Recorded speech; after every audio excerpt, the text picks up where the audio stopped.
আসসালামু আলাইকুম বন্ধুরা, welcome back to my channel গ্রামীণ রেসিপি। তো বন্ধুরা, আজকে আমি আপনাদের সাথে শেয়ার করতে চলেছি কুমড়ো শাক রান্না, সেটাও আবার শুকনো চিংড়ি মাছ দিয়ে। দেখুন আমাদের গ্রামে আমরা কিভাবে এটা রান্না করি, আপনারা দেখতে থাকুন। তো বন্ধুরা, আমরা এখানে টাটকা কুমড়ো শাক নিয়ে নিয়েছি। এবার এটা আমরা কুটে নেবো, তারপর আমরা রান্নাটা শুরু করব। বন্ধুরা, আমরা শাকটা কুটে নিয়েছি, পরিষ্কার করে ধুয়ে নিয়েছি। এবার আমরা রান্নাটা শুরু করে দেবো। আমরা উনুনটা জ্বালিয়ে নেব।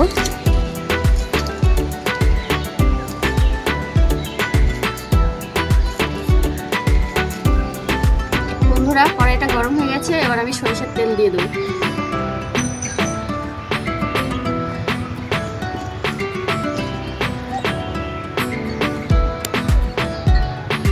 ফোড়নে দিয়ে দেবো কালো জিরে।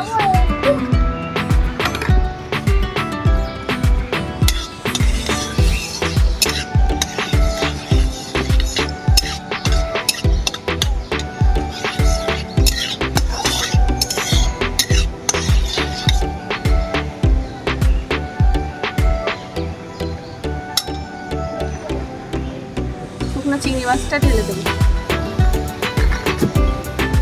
একটু হালকা করে ভেজে নিয়ে তারপরে পেঁয়াজ আর লঙ্কা কুচি দেবো।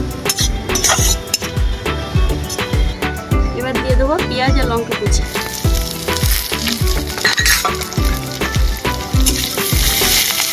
এবার এগুলো লাল লাল করে ভেজে নেব।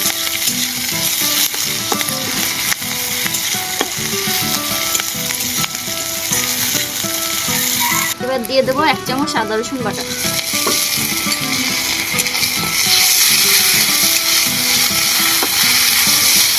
অল্প একটু ভেজে নিয়ে এবার সামান্য একটু পানি দিয়ে দেবো।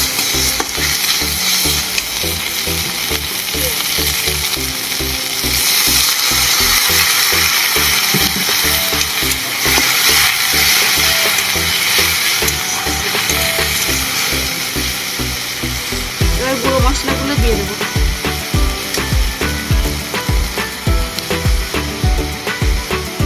লবণ পরিমাণ মতো,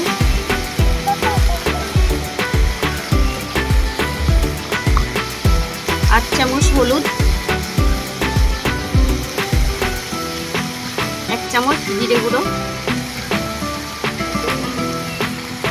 1 চামচ ধনে গুঁড়ো। মশলাগুলো ভালো করে মিশিয়ে নেব।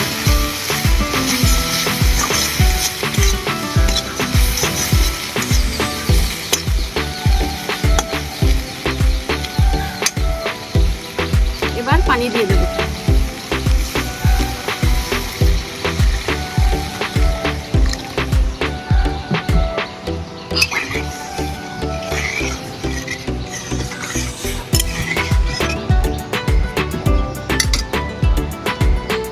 আমি এখানে একটা আলু কেটে নিয়েছি, এবার আলুগুলো দিয়ে দেবো।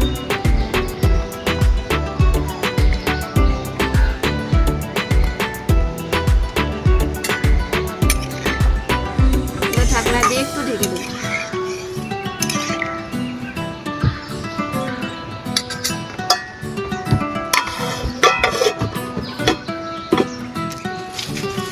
বন্ধুরা, 4-5 মিনিট পরে ঢাকনাটা তুলে দেখে নেব,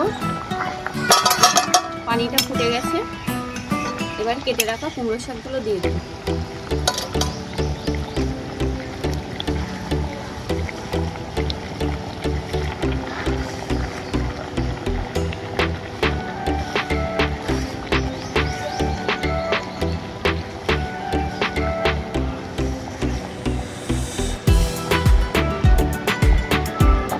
এরকম ভাবে শাকটা দিয়ে আবার ঢাকা দিয়ে দেবেন, তাহলে শাকগুলো নরম হয়ে যাবে।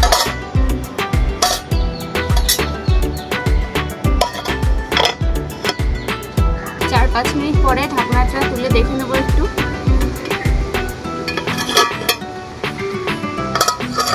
দেখুন বন্ধুরা, শাকগুলো একদম নরম হয়ে গেছে। এবার ভালো করে আলুর সাথে মিশিয়ে দিতে হবে।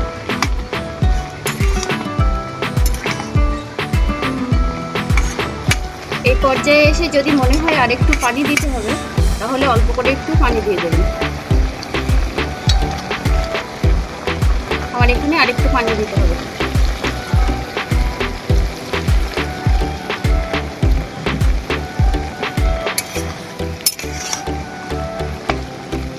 এবার আবার ঢাকনা দিয়ে ঢেকে দেবো।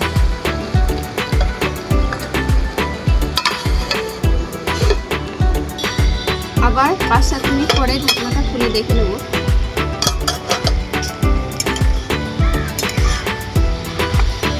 অল্প একটু পানি আছে। এই পর্যায়ে দিয়ে দেবো 1 চামচ চিনি।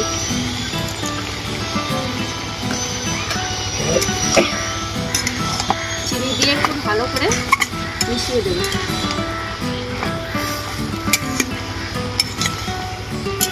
দেখুন বন্ধুরা, আমাদের এখানে ঝোলটা পুরো শুকিয়ে গেছে, আমাদের শাকটা হয়ে গেছে। এবার আমরা এটা নামিয়ে নেব। বন্ধুরা, আমাদের শাক রান্না হয়ে গেছে। দেখুন কত সুন্দর হয়েছে। আপনারা চাইলে কাঁচা চিংড়ি মাছ দিয়েও বানাতে পারেন। আমাদের গ্রামে আমরা শাকের মধ্যে শুকনো চিংড়ি মাছ দিয়েই বানাই। এটা খেতে ভীষণ সুন্দর হয়। আপনারা বাড়িতে অবশ্যই ট্রাই করবেন, আর ভালো লাগলে কমেন্টে অবশ্যই জানাবেন। আর আপনাদের মনে হতেই পারে যে শাকে আমি চিনিটা কেন দিয়েছি, আপনারা চাইলে নাও দিতে পারে। শাকের মধ্যে চিনি দিলে কিন্তু শাকের স্বাদ অনেকটাই বেড়ে যায়।